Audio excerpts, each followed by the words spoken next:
मध्य प्रदेश संस्कृत अकादमी के आमंत्रण पर इस बार अमरकंटक की सारस्वत यात्रा का सुयोग्य बना। अमरकंटक तो पहले भी जाना हुआ था, पर इस बार आषाढ़स्य प्रथम दिवसे के पूर्व 2 दिन का आयोजन यहाँ था। आकाश में मेघ घिर घिर कर झर रहे थे। प्रकृति नहा रही थी। वनस्पति की आंखों में सपने जाग रहे थे। आम्रवनों की कोकिल का स्वर उस वर्षा में गीला हो रहा था। वह स्वर जड़चेतन में नहछों की बूंद बूंद भर रहा था। इन बूंदों के उत्सव में रस रस अमरकंटक को देखना निसर्ग निहित चैतन्य से साक्षात्कार करना है। प्रकृति के उत्सव में स्वयं को उल्लास की फुहार बना देना है। पृथ्वी के महामंच पर अपने व्यक्तित्व की लघुत्तम इकाई के अर्थ खोजना है। हम लोग सुबह सुबह पेंड्रा रोड पहुँचे। मेरे मित्र उदयपुर विश्वविद्यालय के प्राकृत विभाग के विद्वान प्राध्यापक भी इत्तफाक से यहाँ मिल गए, जो इसी आयोजन में शामिल होने जा रहे थे। पानी बरस रहा था। हम पेंड्रा रोड से अमरकंटक के लिए रवाना होते हैं। पेंड्रा रोड से अमरकंटक का रास्ता सघन वन प्रांत से होकर जाता है। आरण्यक संसार में बरसते पानी में गुजरना अच्छा लग रहा था। बादल सराय के ऊंचे ऊंचे पेड़ों की फुंडियों पर रुकते, बात करते, बतरस से अरण्यावली को आर्द्र करते और आगे बढ़ जाते हैं। अमरकंटक पहाड़ का शिखर बहुत दूर से दिखाई देने लगता है। विंध्य और सतपुड़ा का यह समवेत विग्रह बड़ा सुदर्शन और मनोहारी है। इसे मेकल कहते हैं। मेकल पर्वत की ही दाईं भुजा विंध्याचल और बाईं सतपुड़ा है। इन दोनों पर्वतों के बीच नर्मदा निनादित और प्रवाहित है। विंध्य और सतपुड़ा से बनी अंजुरी में नर्मदा का जल लहरलहर है। इस पर्वत का मस्तक पूर्व तक फैला है। यह अपनी विराटता से संपूर्ण भारत को पूर्व से पश्चिम तक हरापन और प्राकृतिकता दिए हुए है। दूर से दृष्टि पड़ती है कि कोई रजतधार आकाश से झर रही है। चारों तरफ हरा भरा वानस्पतिक संसार है। एक पर्वत अपनी अचलता और विश्वास में समृद्ध है। ऊपर आसमान में बादलों की छियाछितौली और धमाचौकड़ी मची है।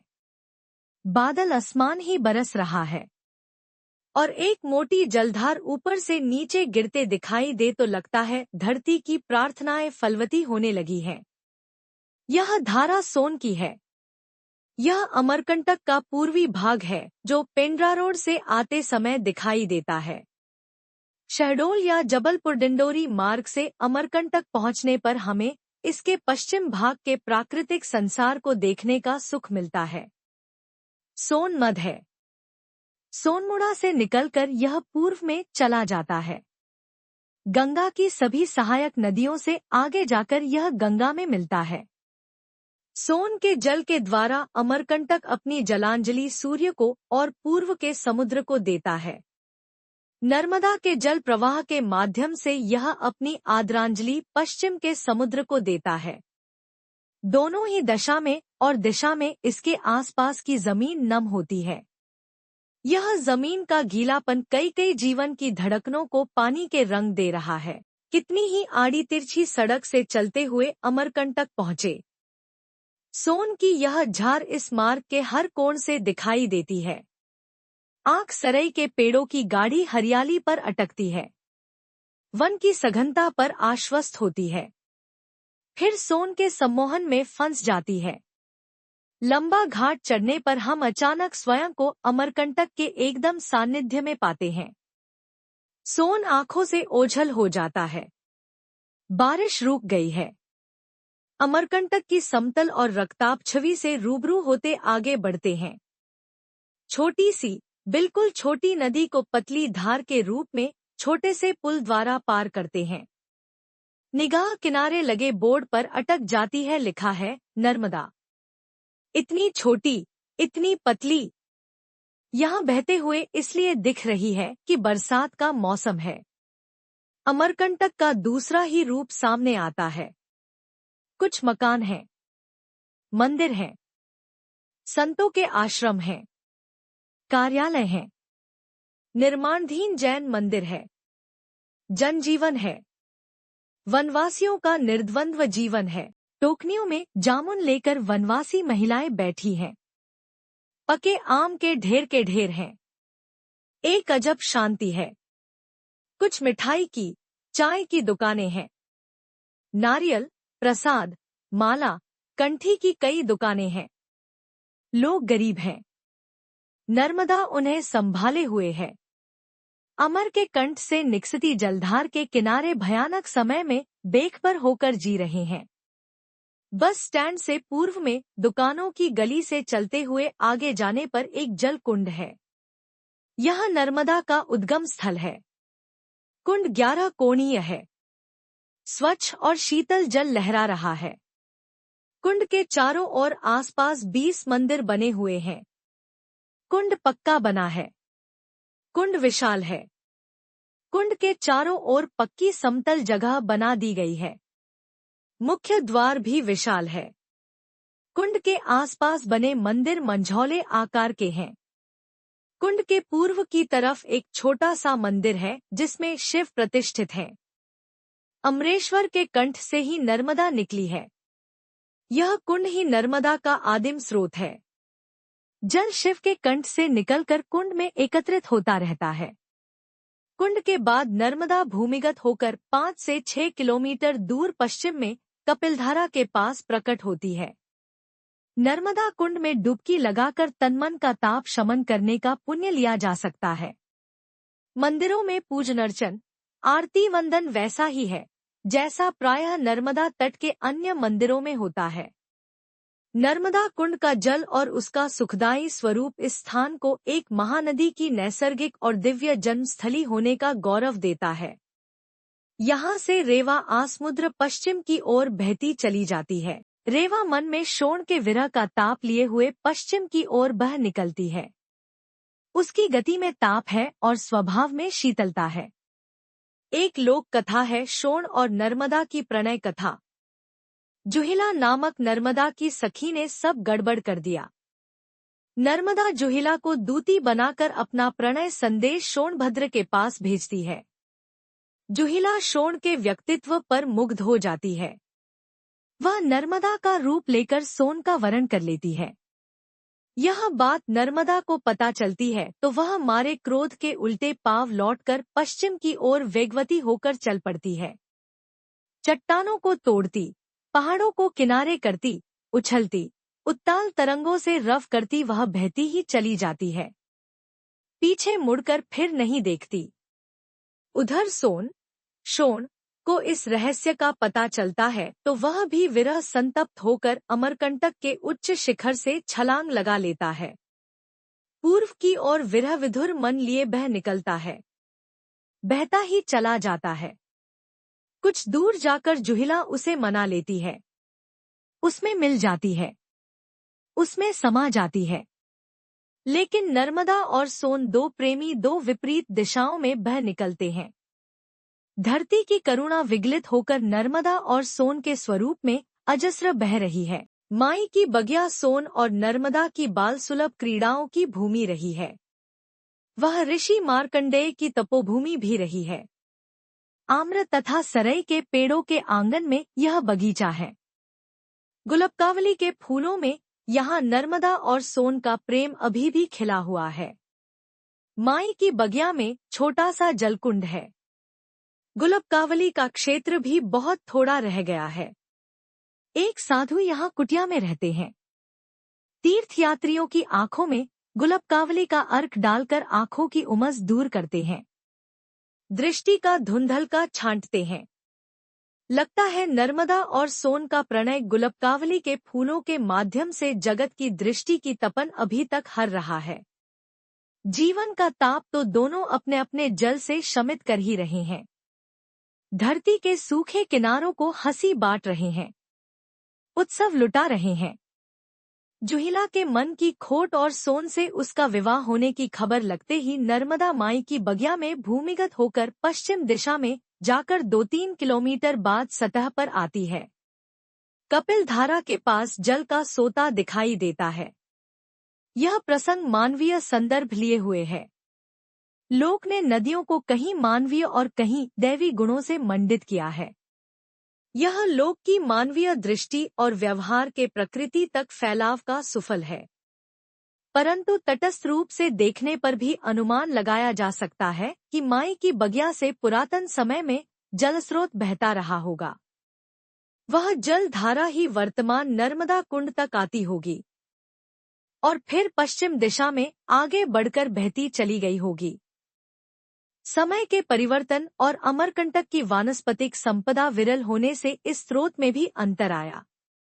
माई की बगिया से लेकर नर्मदा कुंड तक की धारा सूख गई। नर्मदा कुंड से आगे 2-3 किलोमीटर तक भी यही स्थिति रही होगी।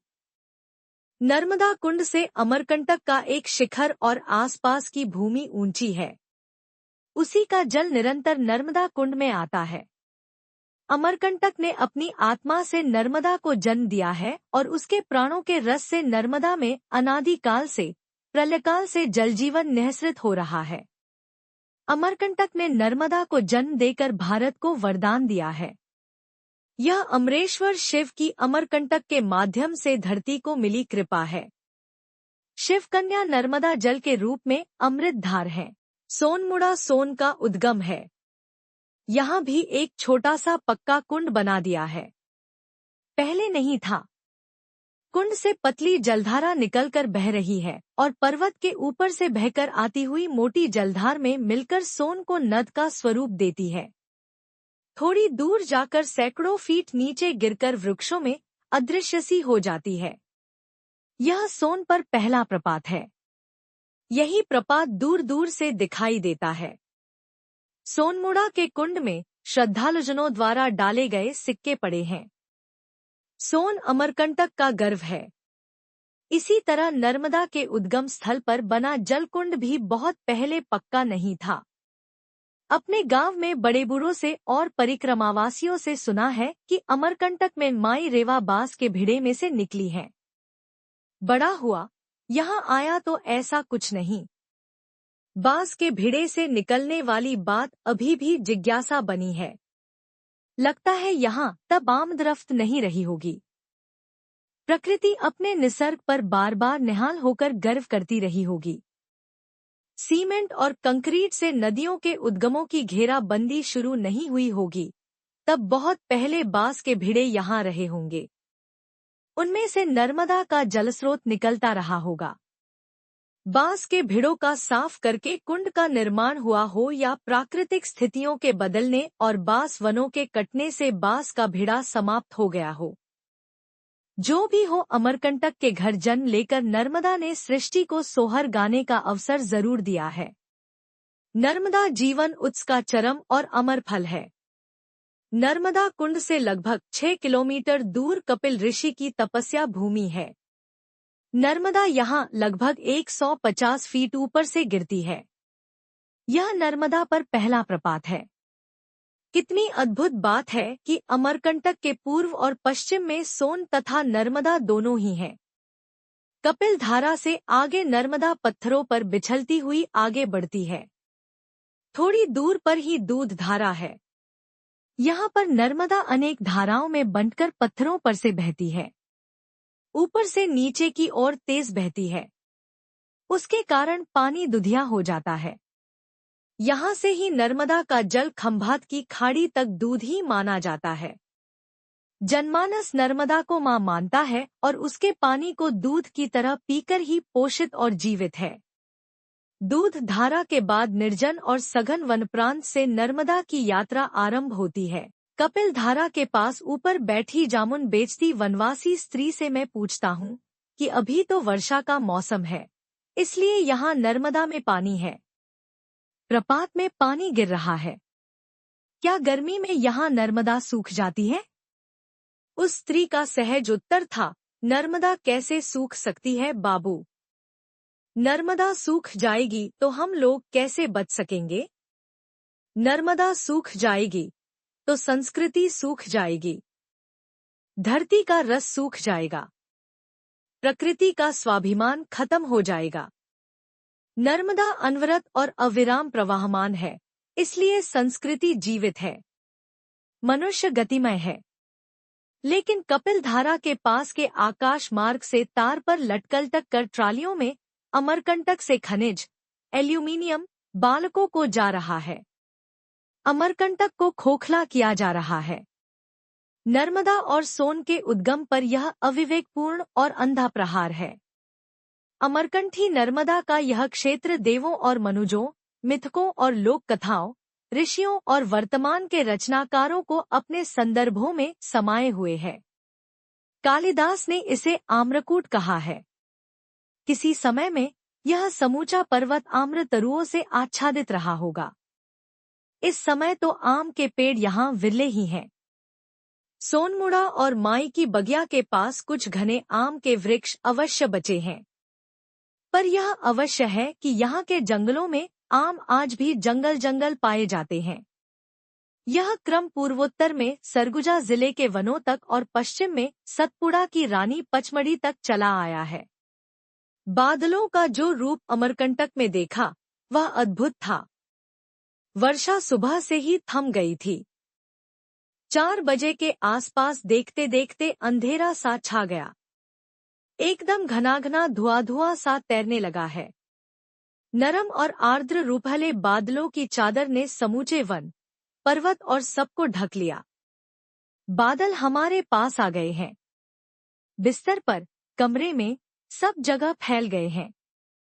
एक स्पर्शित अनुभव संपन्न किंतु पकड़ में न आने वाली अनुभूति का तैरता संसार हमारे आसपास था। हम कमरों में, दालानों में होते हुए भी बादलों के समंदर में तैरते हुए धरती पर चल रहे थे। जीवन में ऐसा पारदर्शी और रोमिल बादल अनुभव पहली बार हुआ। घनश्याम हमारे पास थे, लेकिन पकड़ से बाहर थे। घनश्याम कहा, कब, किसकी पकड़ में सहज आ पाए हैं? सुबह होते ही मौसम